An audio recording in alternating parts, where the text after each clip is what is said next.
Okay, Cheryl, so what I want you to do is just to find a place in your own mind where you feel relaxed and safe and kind of just go there, and you can leave the rest to me, okay? Okay, thanks.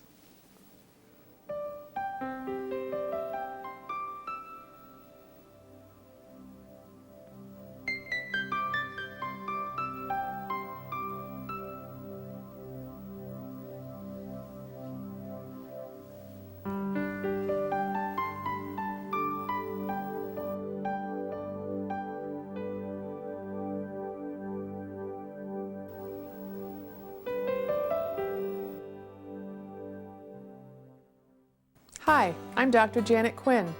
For the last 20 years, I've been researching, practicing, and teaching an approach to healing called Therapeutic Touch, which I learned from Dolores Krieger when I was in graduate school at New York University. I've taught Therapeutic Touch to thousands of healthcare professionals through hospitals, colleges, and universities all over the world. But I think that this video, teaching you how to use Therapeutic Touch to care for your loved ones, is the most exciting and perhaps the most rewarding thing I've ever done, especially because it's a response to requests from people like you. Watch this example of a nurse using Therapeutic Touch with a child and her mother's reaction to see what I mean. And I'm going to start on your front, and then you'll hear me going around behind you. Oh, you can just close your eyes. Just relax. That's right, like you're going to go to sleep. Okay? And now I'm going to start. Okay. Well, prior to you guys coming and doing this, she was running around and full of energy, and as you saw her just totally fall asleep right in the chair, to my amazement, she has quite a chronic cough at this time, and she didn't cough once at all during the whole procedure, which also amazed me, and I was stunned, so it was quite incredible. I'm very impressed. I'd be interested in learning it and using it in the future for her and for myself. My own earliest experiences of the power of Therapeutic Touch were with my mother when she was dying of cancer. At the time, I was a new practitioner of Therapeutic Touch, just like you'll be. I wasn't even sure if I was doing it right, but I went ahead anyway because I really wanted to help my mom. There's so many stories I could tell you about how TT helped her and me to heal even as she was dying. It helped to decrease her pain, it helped her to relax, to sleep, and to find some peace. I'll never forget the day that I did TT for her, but without actually using my hands. I just did all the steps of Therapeutic Touch in my own consciousness, or imagination if you like. I continued sitting by her bed as I had for many hours, and as everybody does when you're taking care of someone that's dying, but I shifted my consciousness into the centered, healing state, which we'll talk about later, and imagined a healing energy wrapping my mom up in a warm, loving cocoon of peace and perfect well-being. Within a few minutes of beginning this process, and remember, I didn't change anything I was doing externally, my mom opened her eyes, she turned her head, and she looked at me and she said, "You make it so much easier." She smiled at me, she turned her head, and she went back to sleep. Well, that whole experience was life-changing for me, and after my mother died, I decided to return to school to earn a PhD in nursing so that I could do the scientific research that could help to bring Therapeutic Touch more into the mainstream of healthcare, and I've done that. But what's most important is that I've never forgotten what a difference this simple healing tool made to a daughter and her dying mother. And that's why I'm so excited to bring this information to you. And in doing this, I'm definitely following a long tradition. Nurses since the time of Florence Nightingale have seen the sharing of information and the education of patients and their families as a key part of our role. Today, nurses in hospitals around the world are teaching the loved ones of people who are sick how to use Therapeutic Touch to help and to heal. Just being able to be a part of it, the whole thing was pretty exhilarating to me and fascinating, and was sort of out of this world at first. I just couldn't quite comprehend it. But I saw what it did, and we happen to have a very close relationship. And so I thought if there was anything I could do, loving and caring in that regard, regardless of how I felt, it's how she felt that was important. But the more I got into it, the more I watched Fran work with her, and the more I saw the results of it, the better I felt about it. Now, one thing you can do is you can just take your hands like this, and you want to just kind of bring your hands together and just be real aware of the palms of your hands, in the center of the palms of your hands, okay? Do you feel anything? What do you feel there? I feel a little tingling in there. Okay. Okay. So that's kind of, you feel how subtle that is? Yeah. That's the sensation that you'll begin to feel as you feel his energy field. Okay? And you were doing really well because you were like close to the body, and that's where the densest energy is, so that's where you'll feel it the most easily. Okay? Okay. Just try again, just feeling over his body. See if you get any of that kind of sensation.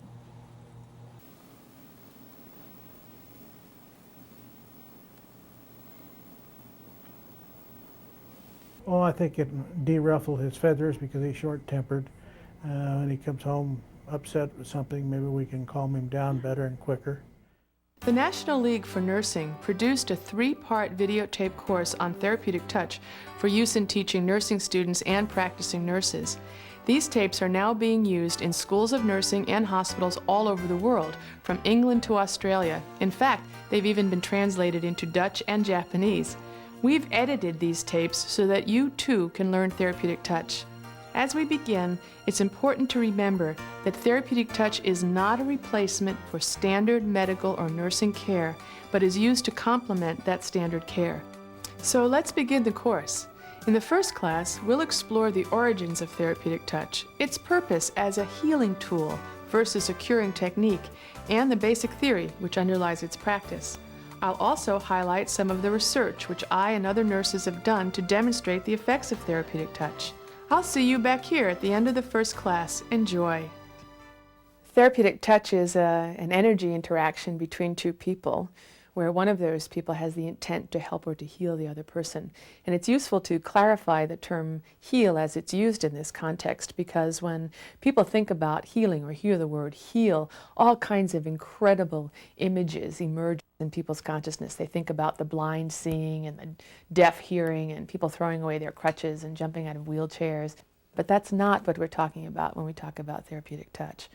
When we talk about healing in the context of therapeutic touch, we're thinking about healing as it derives from the word halen, which is an Anglo-Saxon word, and which means to be or to become whole. And it's very clear that wholeness is not about necessarily the intactness of physical structure and function. It's much too big an idea to be limited to just whether or not this part of the body is working or not working.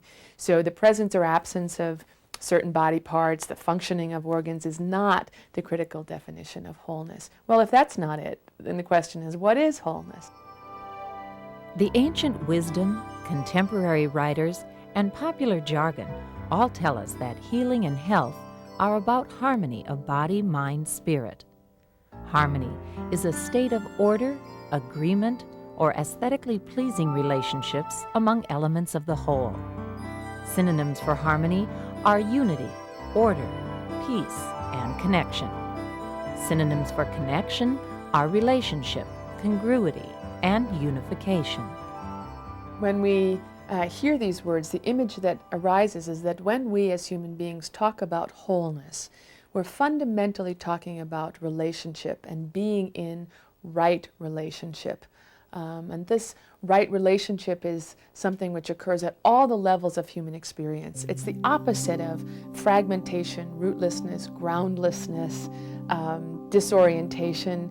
We can be fragmented and isolated from our own most inner self, from our own bodies, from our significant others, from our communities, from our planet, from our sense of who we are in the cosmos. When we talk about wholeness, we talk about healing as right relationship. We're talking about being in right relationship at all of those multiple levels of the human experience. When true healing occurs, relationship is reestablished, reconnected, or reconciled. That could mean relationship to and within oneself, or to others, or to one's God, one's truth, one's purpose, one's universe, to the planet. It's very clear to me that people who will never be cured of their disease can absolutely be healed. And I'll give you an example of this that comes out of my clinical practice with patients that are HIV infected at the Denver Nursing Project in Human Caring. There was a young man who was hospitalized very, very sick with AIDS, probably dying. In fact, he was dying. he had not told his parents that he was in the hospital or that he was sick. And the reason he hadn't done that is because he had never told his parents that he was gay. So the dilemma that he faced was to risk telling his parents that he was gay and then being rejected. Well, we worked with him, nurses worked with him, and over time, and there wasn't a lot of time, but over time, helped him to make the decision to contact his parents and to let him know that he was sick and probably dying. He did that, and his parents responded, and his parents came to the hospital, and they were at his bedside, and they loved him, and they were still his parents, and he was their son. And there was a beautiful reconciliation of relationship between that son and those parents. Well, as the disease progressed, the curing protocol, the medical protocol required intervention. He needed blood, or he was going to die. The decision for this young man ultimately was not to take the blood, to actually reject the possibility of prolonging life, which is the cure model, because his parents were Jehovah's Witnesses, and to take the blood would have violated his parents' religious perspective. And to him, right relationship with his parents is what he needed for his healing. And curing his disease wasn't going to accomplish that for him, so he made that choice. That's an example of the difference between the curing model and a healing model. The healing model is always optimistic. There's always hope that something can happen, that new relationship can be established, that relationship can be reconciled, even up until and including the moment of death. If our model continues to be a curing model, where the elimination of disease is the goal, and death, the prevention of death, is the real measure, we're going to fail 100% of the time, ultimately. Healing, then, is about becoming increasingly whole, which means at least that relationship is reconciled or perhaps developed for the first time at any one or more complex and multidimensional levels of the person. This definition of healing is as true at the biophysical level as it is at the psychosocial level. Organ transplantation surgery dramatically demonstrates the difference between curing and healing at the physical level. It is perhaps the most high-tech intervention we know.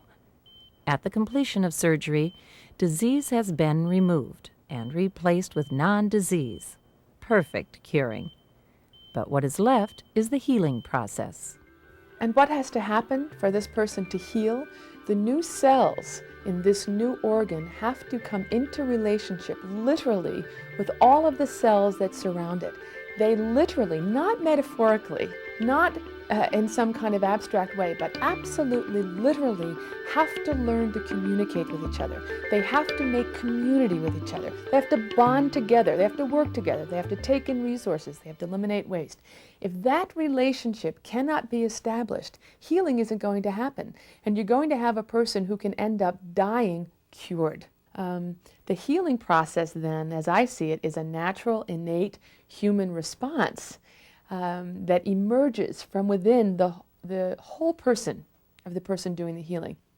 What's really interesting is that even though therapeutic touch is directed towards the healing of the whole person, with or without cure, it turns out to be incredibly useful for a wide variety of physical problems and concerns. It's very useful in the management of the symptoms of disease, for the management of pain, for the management or the relieving of human suffering and anxiety. If I have a headache or if I have sinus trouble, when Fran or Kay start working on me, I can feel they're actually pulling it away and pulling it down, and so it just dissipates is all. And then I do get tingling throughout my body, and of course I have this feeling of energy going through my body. And then I, as I said, after the tingling stops, and I become very quiet and very balanced and very relaxed. The fundamental purpose of therapeutic touch is to facilitate the emergence of healing. In this regard, practitioners of therapeutic touch may be thought of as midwives of the healing process. The midwife is a wonderful image for this kind of work because a midwife is someone who doesn't push the process. It's not someone that has their own agenda. It's somebody that can be there, be fully present to the birth of something new, to the creative act, and can be more active when that's required, can sit back and simply hold a space when that's required. but it's a very different image than an image of doing to and doing for. So when we're using therapeutic touch, what we're really trying to do is take on that idea of being a midwife, being somebody that really trusts that there is an innate process moving here, and that all we're there to do is to facilitate that person's process, to create a safe space for it, to use our intent to guide the process in the direction of healing and wholeness. The intent to heal is the compassionate, focused attention of the practitioner on the wholeness of the recipient. With this understanding, let's explore the theoretical framework for therapeutic touch, the set of assumptions upon which the practice of therapeutic touch is based. The fundamental idea that provides a base of theoretical support for therapeutic touch is that people are energy fields or systems of interacting energies. And this idea is one that is ancient. It's been found in the writings of many, many different cultures. In the Chinese system, for example, this vital life energy is called qi, and the qi energy moves through what we now know of as the acupuncture meridian system in the body. Acupuncture, when it was first introduced into the United States, was thought of as quackery. Now we have scientific evidence to support 5,000 years of lived experience that tell us that indeed there is a basis of reality in acupuncture, and that indeed acupuncture is useful to people. In the Indian system or the yoga tradition, the same energy, this vital life energy that pervades all living systems, is called prana. And in that system, they've developed a very, very detailed description of this whole system, self-regulatory energy system that includes something called chakras or centers, where energy enters and leaves the body and is distributed to do the work of the body. So when Dolores Krieger and Dora Kunz were developing therapeutic touch, they drew on these notions of energy in different traditions and different cultures across time to develop the foundations for therapeutic touch. As we've continued to develop therapeutic touch, we've drawn from the theoretical framework of Martha Rogers, who developed her science of unitary human beings while she was at New York University.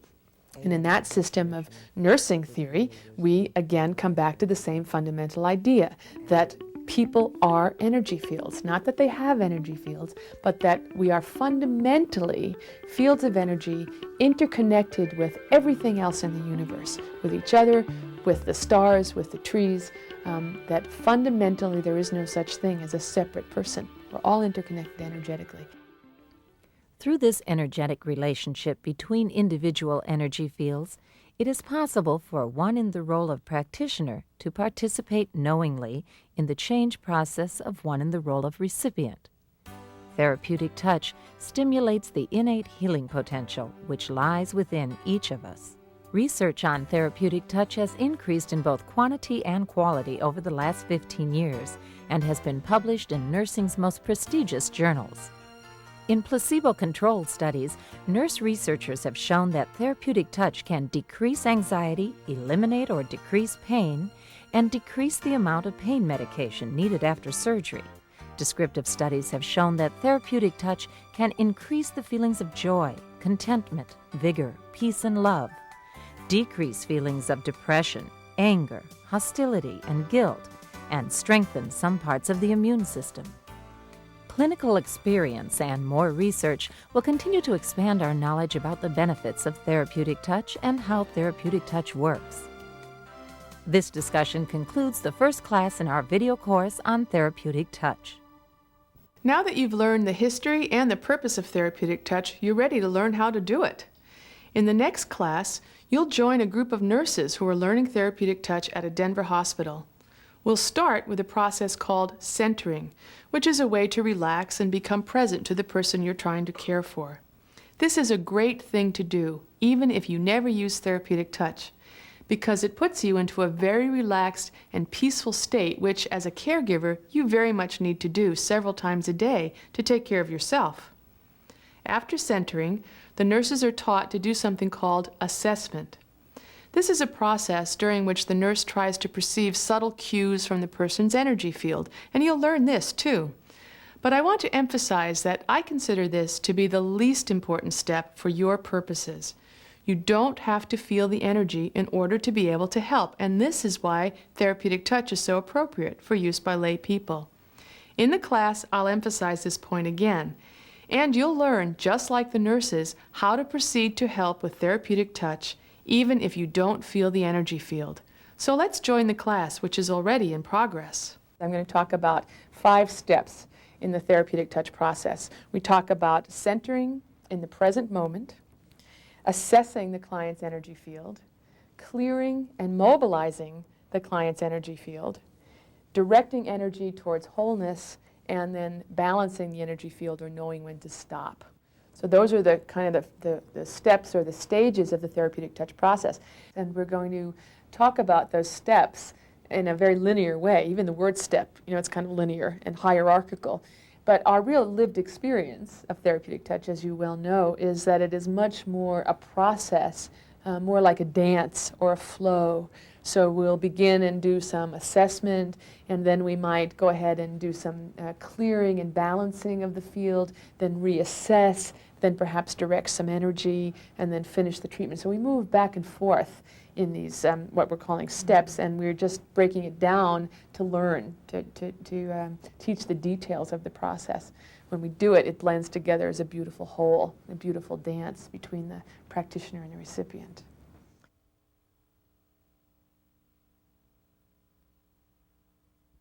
So I'll move from this then into talking about the first of those stages, which is this centering process. And I think about that as bringing all of the parts of who we are, and all of the different places that we can be in consciousness, into one central kind of alignment. And that alignment is in the present moment. In the present moment. Now that's a very different state of consciousness, isn't it, than the state of consciousness that we're in most of the time. It's pretty clear to us that we can be in actually more than one place at a time. At least in our minds we are. If we want to become sensitive to these energy fields that we're talking about, we've got to get all of those parts into the same place. So we want to show up present with full attention in the moment. And that's what the centering process is. There's an inner dimension that's clear within us. And you could use the analogy of the sky. Today I think it's going to rain, but above the dark clouds, you see there's always the clear sky. It's blue. You see, and that's an analogy of the human experience, I think, too. We have our worries, our dark clouds within us, but deeper than those is the clear sky. And it's from that dimension within ourselves, too, that we achieve a sense of centeredness, a sense of inner peace. When I give the treatments, I have to always be connected to that dimension within myself, the clear sky within me. And that way I can be a freer conduit for the universal energy. If I'm all caught up in my own worries, that's going to bring the clouds in that will impede the flow of the energy. You see, so I have to reach the clear sky within and then bring the healing power through from there. So the centering, this bringing all of our attention into the present moment and then making the intention to help or to heal the patient is what makes therapeutic touch different from casual touch or procedural touch or any other kind of touch. In addition to needing to center so that we can really be paying attention to the patient, what we found in clinical practice is that centering is also incredibly useful for the nurse because it forces us to stop before we interact with our patients and really take in the energy from the environment for ourselves to become calm and peaceful and relaxed and energized before interacting. So when we're interacting with patients out of a position of being centered, we really are interacting out of a place of fullness. When you are dealing with very sick people, what they need is peace. And therefore, therapeutic touch for the nurses is a self-discipline. Now, first of all, always to reach for that peace within and then think of themselves as transmitters of that. But the peace, if you want to talk to people who are very sick, is far more important than thinking that you love them. Because finally, compassion, nobody would go in for therapeutic touch if they hadn't an innate compassion. but the discipline of peace. Whoever is before you, whatever is the pain, I deal with a great many AIDS and cancer patients, is the most important thing of all, and that's self-discipline. To really reach out to that center of peace, to the other person's. So one of the ways that we can become centered is to use visualization or images. And what I'd like to do with you now is to lead you through an exercise using visual imagery that can give you a sense of this centered, focused state of consciousness. So to begin that, why don't we just find a position that's comfortable, put your body in a comfortable position. And if it feels comfortable to you, you can go ahead and let your eyes gently close. And everything I'm going to do with you now is really an invitation. It's an invitation that you can choose to accept or not accept. So it's always up to you how far you want to go. But what I'm going to suggest is that we start off with a nice deep breath in and a nice deep easy exhale out. Great. Now one thing that you can really pay attention to is the exhale. Most of us tend to really hold on a lot to the breath. We don't breathe deeply, and we keep a lot of breath. So you want to really notice now on the next deep breath in, really notice the exhale. And let the air be completely expelled. Keep breathing out and out and out and out and out before you take the next breath. Great. And just notice that difference. Notice what happens when you really let the exhale happen. You kind of sink into yourself in a very different way when we exhale. So continuing to breathe easily in, exhale deeply out. Just gently begin to allow the body to relax. Notice any areas in your body that are feeling tense or tight, and do whatever you need to do to kind of release those areas in the body. Check in with your stress points, maybe your low back. Notice the shoulders and the neck. Begin to allow the shoulders and the neck to relax, almost as though those muscles are butter melting in the warm summer sun, just relaxing, letting go of all the tension in the shoulders and the neck. Great. And just breathing easily. Each breath allowing deeper and deeper sense of letting go, relaxing. There's nothing else to do right now but breathe and let go. Just breathing, nothing else to do. That's great. I'm going to suggest some images to you, and always the idea is that I invite you to imagine something, and you choose whether that feels comfortable to you or not. So it's always up to you how far, where you want to go when we do this kind of imagery. So if it feels comfortable to you, I'd like you to imagine a tree. And this can be any kind of tree that you like. Don't fuss around too much with that. Just let your mind kind of conjure up an image for you of a tree. That should be a fairly large tree, but of any type. And let yourself get a really complete sense of this tree. So the color, the season that this tree is in, the type of bark, what the bark feels like. What are the smells? What are the sounds? Is there anybody else there? Really let yourself get a sense of this tree.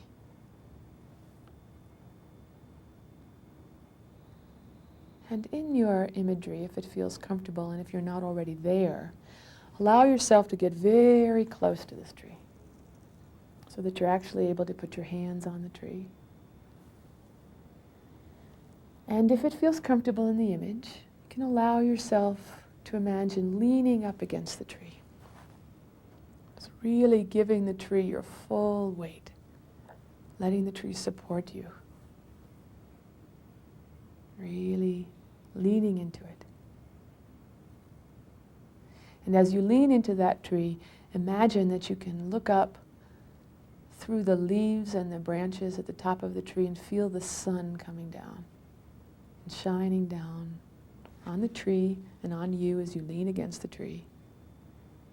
And it's almost as though you can feel the warmth of the sun traveling through the trunk of the tree that's just behind your back. Because that's how the tree lives. It literally takes in that sunlight, draws it through itself down into the earth, and you can almost feel that warmth traveling through the tree against your back.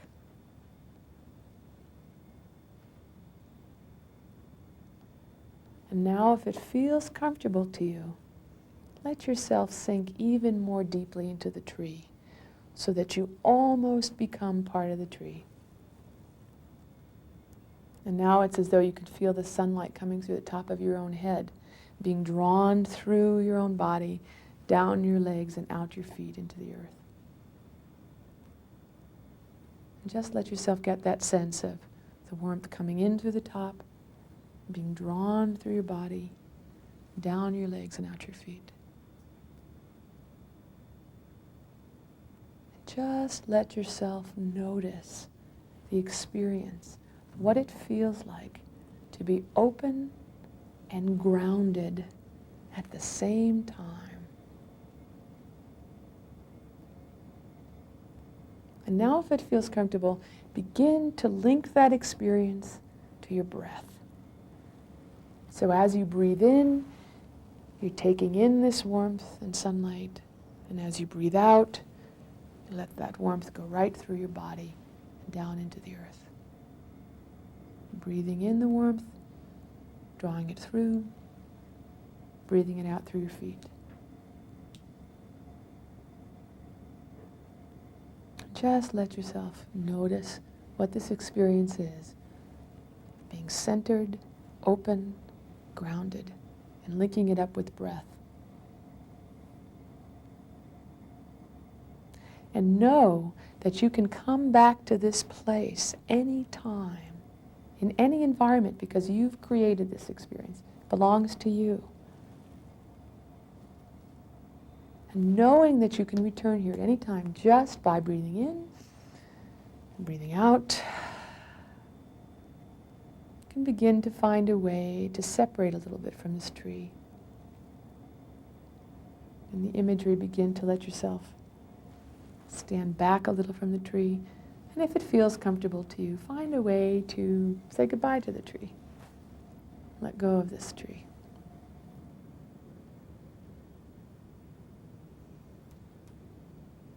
And in your mind's eye and in your own time, your own speed, begin to come back here a little bit. Begin to notice the sounds in this environment.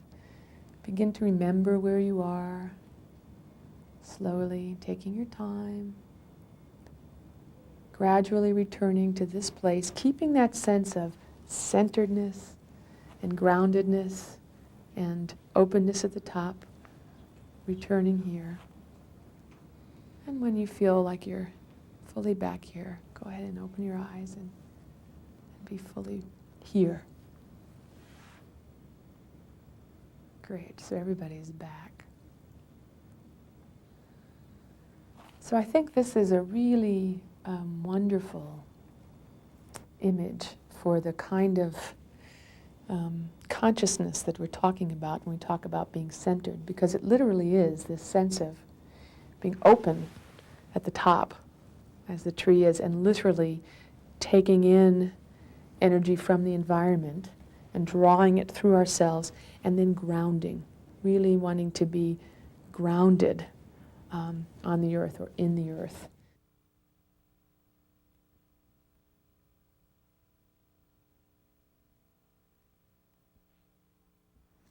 So we've talked about the stages or the phases of therapeutic touch, beginning with centering. We've had an experience of centering, coming into that present moment, that now moment, and having the intention to help or to heal. Following centering, we move into the assessment process, and so we'll begin to talk about assessment now and exactly how we do that. One of the exercises that Dee Krieger developed in helping people understand how to assess an energy field or to feel an energy field is to take your hands, and we'll do this exercise, is to take your hands and put them very close together. Let's go ahead and do this. So that they're close but not touching. Now, obviously, what you're going to feel right away is a physical warmth, hand to hand. What's possible, though, is to begin to separate your hands very slowly, and very slowly bring them back together again. And slowly separate them, bring them back together again. And experiment with different speeds and distances of separating the hands and bringing them back together, and just notice what, if anything, you feel going on in between your hands. I won't say anything about that. I'll just let you have that experience of doing that for a few moments here. Just see.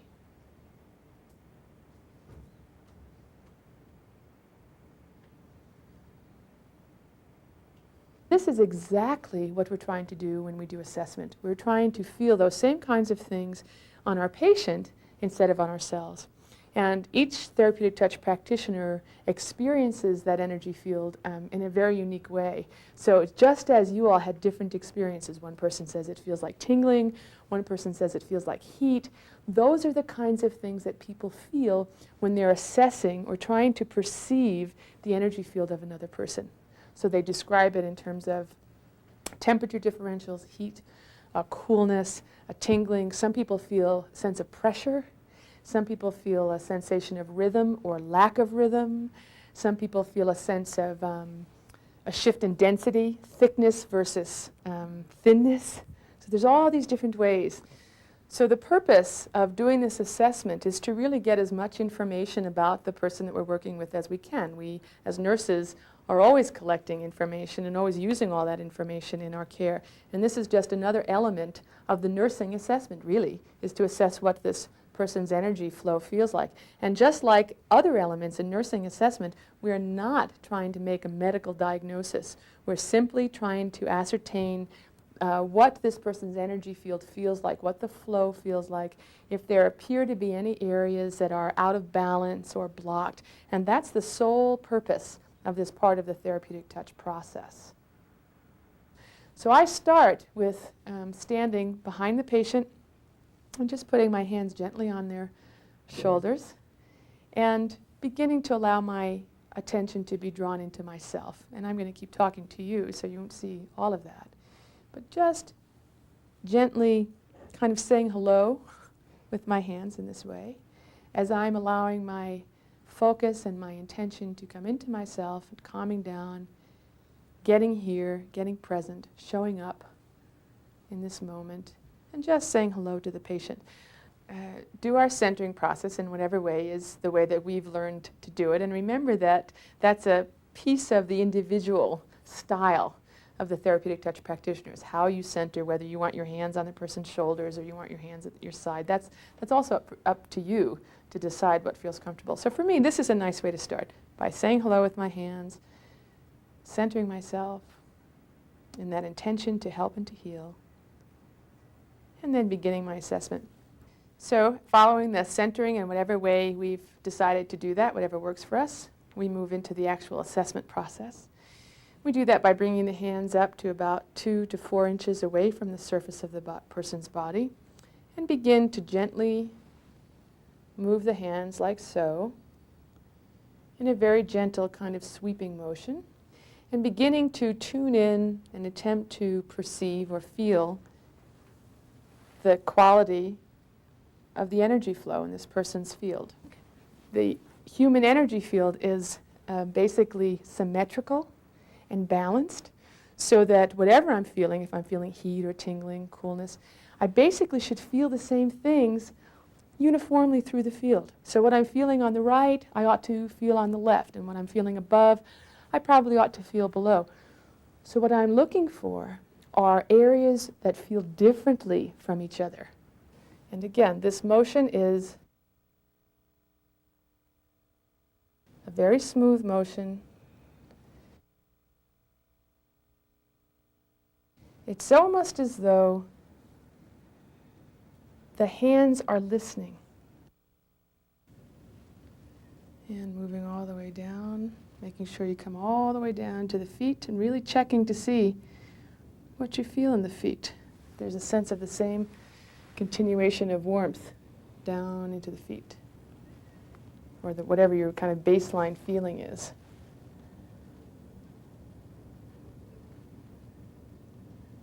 And sometimes I just like to check both feet with the same hand, just to be sure. So I've been talking to you about the process of assessment as a way of tuning into the energy field and the flow of energy in this person's energy field. I want to say one more thing about that. When I was learning therapeutic touch from Dolores Krieger many years ago, everybody in my class was feeling the energy field and saying they felt heat and they felt tingling and all kinds of wonderful feelings. And I felt absolutely nothing. There was absolutely nothing there. And that situation of not being able to feel this energy field persisted for me for at least a year as I was learning how to do therapeutic touch. My experience in teaching people over all these years is that that happens very, very frequently. And some people move into this process and can really feel the field right off the bat, and for many others of us, myself included, it's a little bit slower. We don't really feel those subtle differences. That if you're not able to feel the energy field right away, that is not a problem. It doesn't mean that you can't do therapeutic touch. And what I want to do is do the rest of this program, this teaching workshop, videotape series, in a way that is addressed to that person that really can't be quite sure that they're feeling the energy field. Because I believe that's a skill that develops over time. And there's a lot that you can do with therapeutic touch without being able to do that very specific assessment. So that's what we're going to focus on as well. What can I do? How can I use this as a way of helping people when I'm not quite sure about what I'm feeling in the assessment? And if you'll begin to practice and work with therapeutic touch and the unruffling and the clearing, as we're going to talk about it, over time, this more refined skill, or almost the art of therapeutic touch, will begin to develop for you, and you'll begin to get a little more sensitive to the way energy is moving.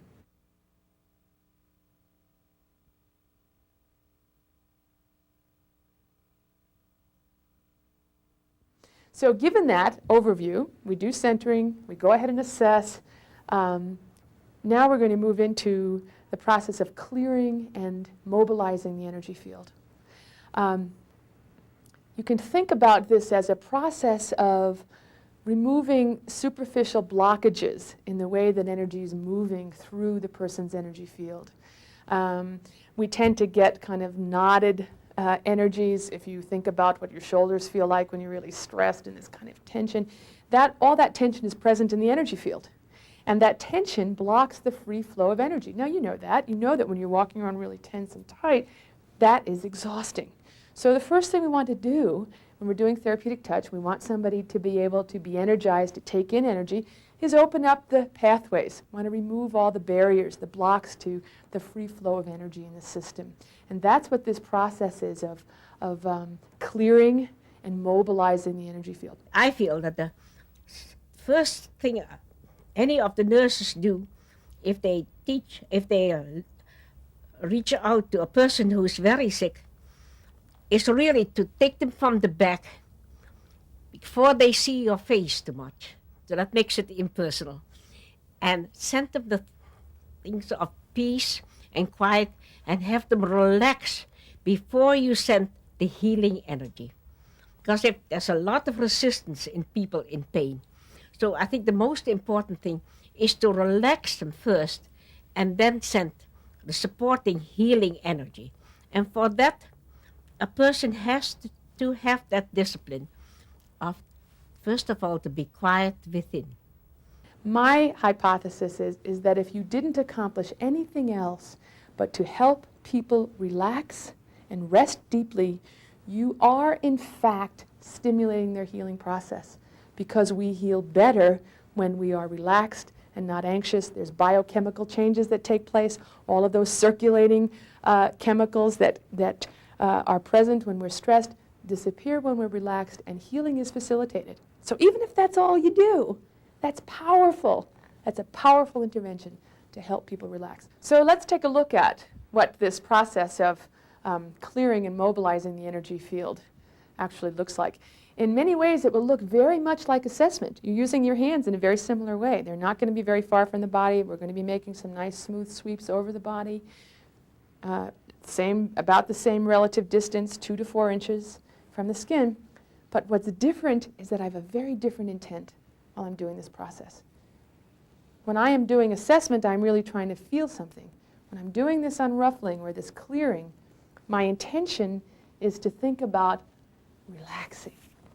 My intention is to think about smoothing. And I'm kind of exaggerating the sense of it so you get a feel for what this process is really trying to do. So it looks very similar to assessment, but I'm just thinking about, Cindy is just relaxing and thinking about this energy is moving freely through the system. And what you're noticing is that I work a lot from behind the person, like this. And this is really very much a personal style that I like to work from behind. Not everybody would work that way. The important thing is the principle of head to toe and keeping it smooth. And what I'm really doing is thinking about, just really focusing on relaxing, balancing, clearing, thinking about energy flowing freely. Thinking about smoothing out this field, thinking about clearing the energy. And it's all with a sense of going,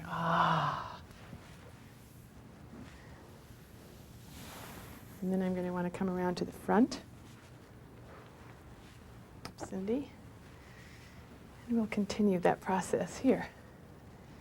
Again, just smooth, drawing it through that sense of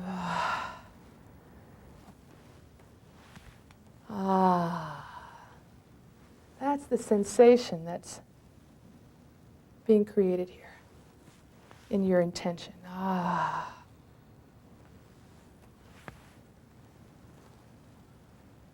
And come down the legs.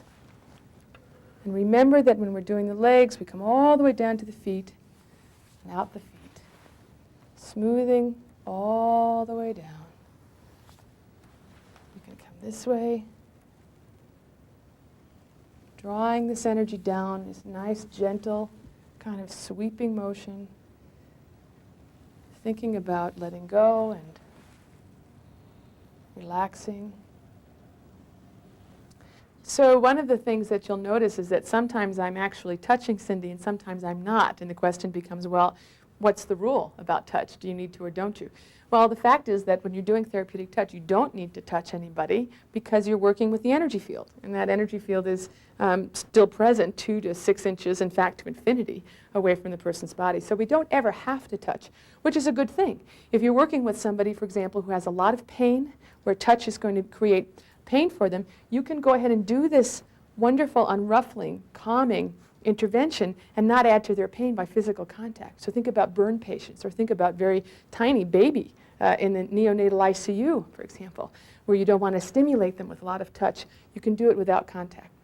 In most adults, or in many adults, contact is something that is also is nourishing. People like that. So I tend to combine the touching and the not touching when I'm doing my unruffling. But remember, this is my style. I like to do that. You don't have to do that. You'll find your way. You'll find what you're comfortable with and the amount of touch that you use or that you don't use. This process can take variable amounts of time.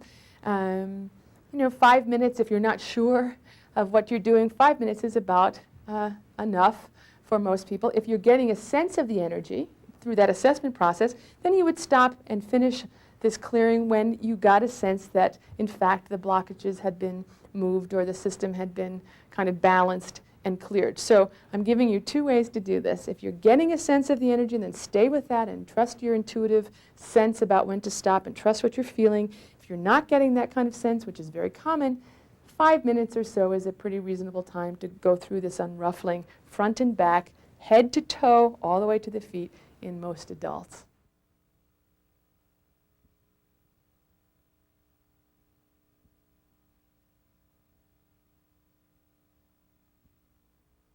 So following this process of clearing and mobilizing the field, there's a way that you can think about energizing the field for healing and wholeness. And I'm going to show you an approach to doing that.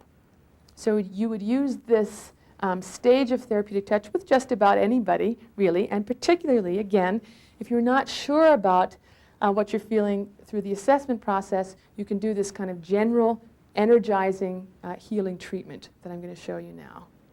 And this process is a process really of thinking about yourself as a conduit of the healing energy in the universe. Or if that's not a philosophical position that's comfortable to you, you can simply think about the energy in the environment. We're surrounded by energy. We're integral with all of this energy. What you want to be doing when you're actually trying to direct energy to the patient is you want to be taking that energy in from the environment and letting it overflow to the patient.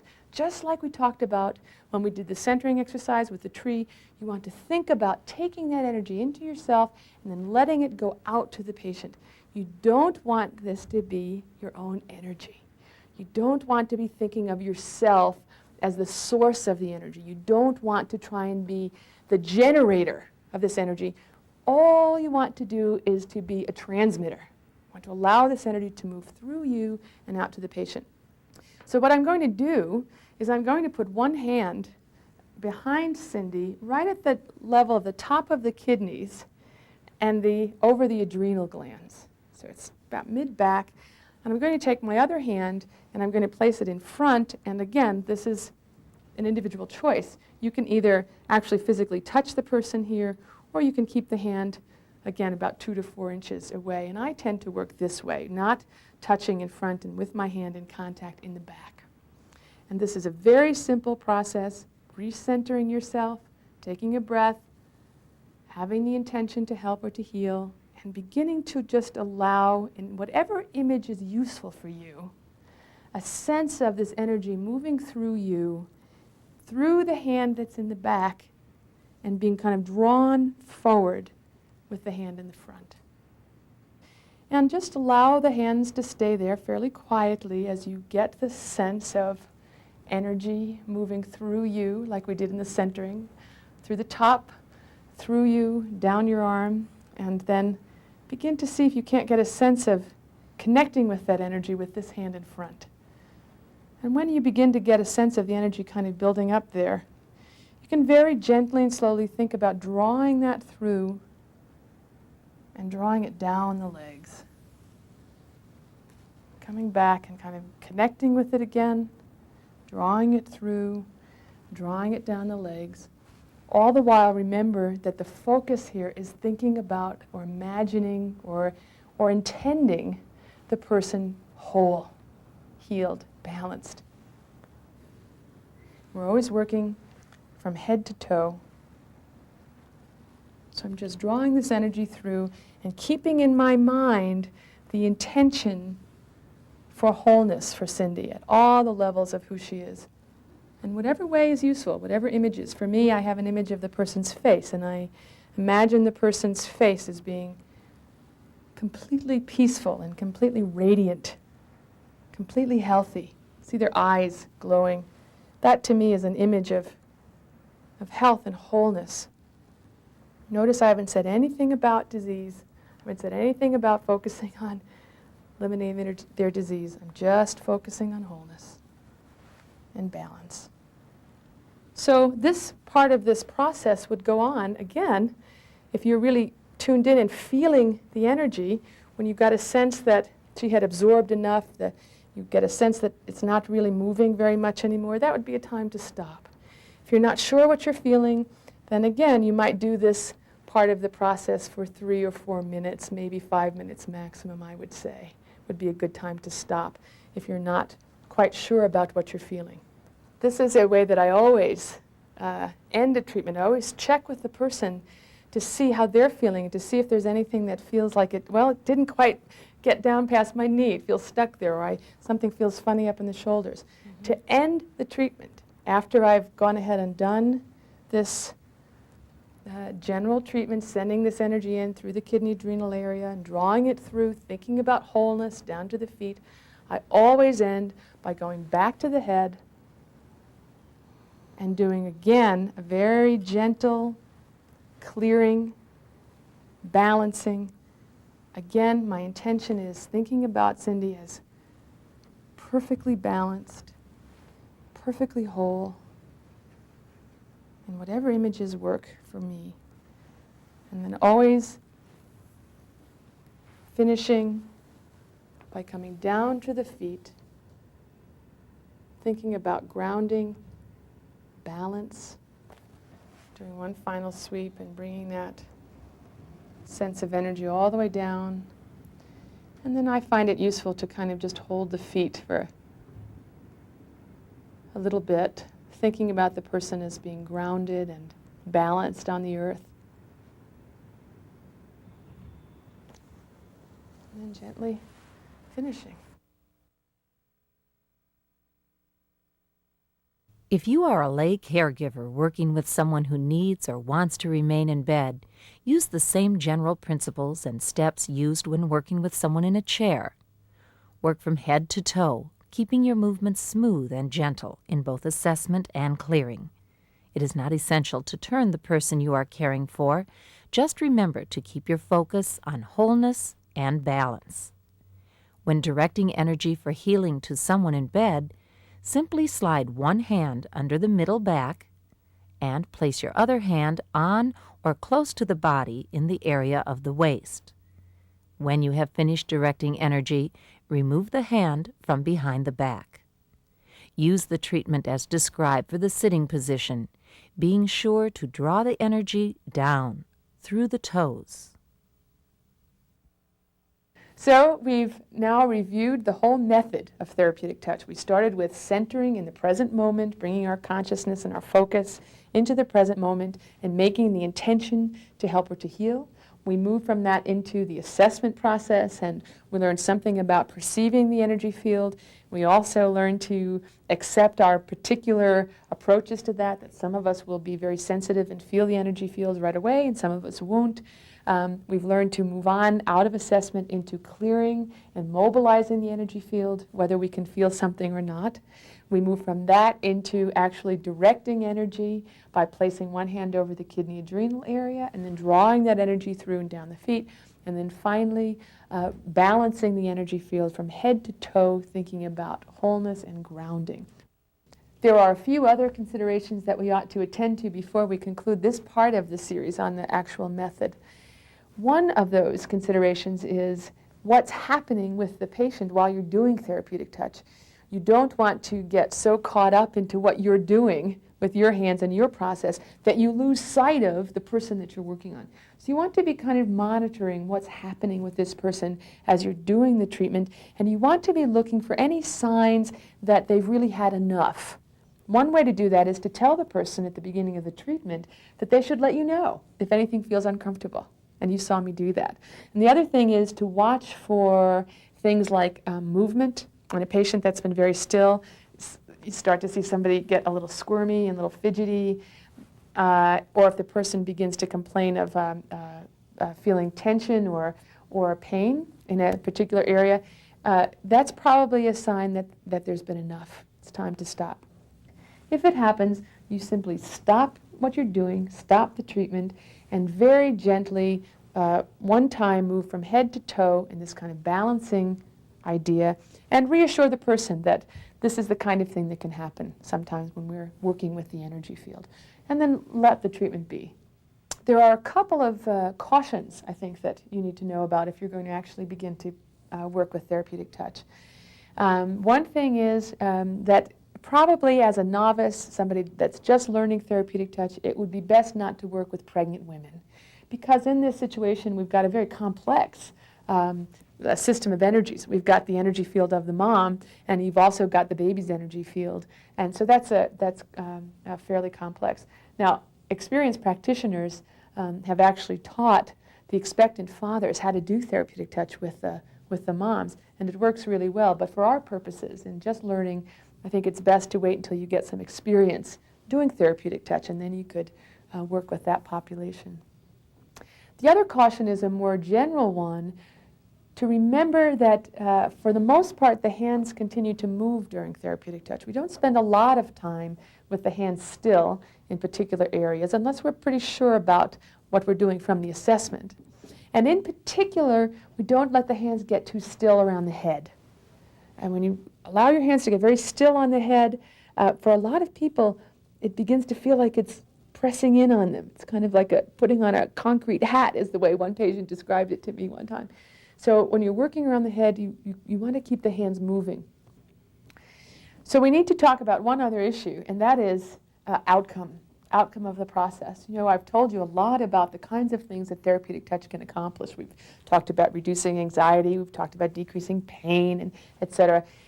But it's very important to remember the assumptions or our beliefs that we took from the theoretical framework. The belief that all of the healing is self-healing, and that all we're trying to do is kind of provide a boost or a support for that person's own natural healing process to happen. If that's what we're trying to do, we need to be not attached to the way that looks. We need to not be insistent that we get a particular kind of outcome, because we can't predict what that outcome is going to be if it's a natural process that's emerging. You can't know at the beginning what it's going to look like at the end. Keep in mind, and this goes for lay people, but it also goes for doctors, the ultimate destiny of anybody is not in their hands. That is a very important thing for the medical profession, nursing profession, and certainly double for the laypersons. There are so many factors which nobody can decide what's going to happen. One of the biggest stumbling blocks, I think, in the therapeutic touch treatment is being worried about the result. The way around this, and it's a big problem, it's a very real problem, and especially so when you first learn. The way around it is to just enjoy the treatment for the sake of itself. Just think of balancing the energy. Whatever result happens will be fine. Right? Some people will respond very well, some not so well. A lot will have an average response. Right? So if you look at it that way, just forget about the results, I would say to beginners, and enjoy the process. Process is lovely. It's beautiful. It's like sculpture.